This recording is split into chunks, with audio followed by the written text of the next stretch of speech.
Hey, good morning, everyone. We've been talking about what's your job. Today, it's a little bit difficult job I want to talk about, but I want to talk about standing. I want to begin in Ephesians 6, verses 10 through 14. It says, "Finally, brethren, be strong in the Lord and in the power of his might. Put on the whole armor of God, that you may be able to stand against the wiles of the devil. For we wrestle not against flesh and blood, but against principalities, against powers, against the rulers of the darkness of this world, against spiritual wickedness in high places. Wherefore take unto you the whole armor of God, that you may be able to withstand in the evil day, and having done all to stand, stand therefore, having your loins girt about with truth, and having on the breastplate of righteousness, and your feet shod with the preparation of the gospel of peace.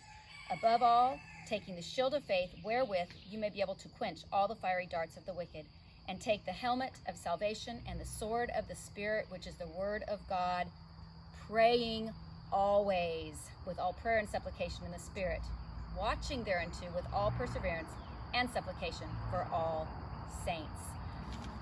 Whew, this is a really tough one today, but we are called to stand. We know that we have an enemy. We have an enemy, but we have to fight back. We cannot give up. We need to fight. Let me take you to 2 Corinthians, chapter 10, verse 4 and 5. It says, "For the weapons of our warfare are not carnal, but mighty through God to the pulling down of strongholds, casting down imaginations, and every high thing that exalteth itself against the knowledge of God, and bringing into captivity every thought to the obedience of Christ." When things are going tough, and last night we had a tough storm, and this bad boy fell and did a little bit of damage, and we've got a lot of cleanup to do. But we have the same problem in the spirit realm. We have an enemy that seeks to destroy us, and we have to stand firm, regardless of how the winds are blowing in the physical or how the winds are blowing in our spiritual being. We've got to stand. It's difficult, and I was reminded of a really good verse last night in Psalm 73.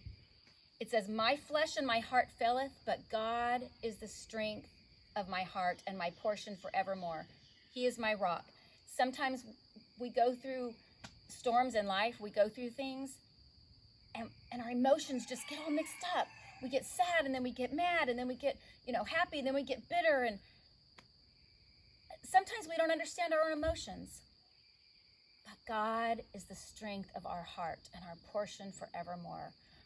When we go to him, just like it said, to stand therefore and put on that armor of God, we spend more time in his word and we talk to him more. It says praying always. We need to be in a constant communication with him. And I have one more verse I want to share. In 1 Peter, I just don't want to leave out any good thing that we need.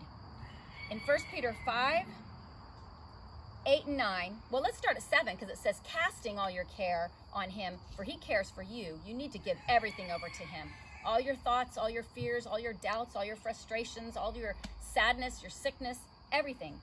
And then it says, "Be sober and be vigilant, because your adversary the devil, as a roaring lion, walketh about, seeking whom he may devour.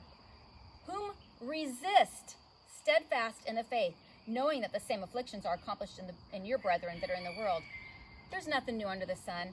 We need to resist the schemes, the things that the devil he's trying to come against us with. You stand. Let's go back to that first verse.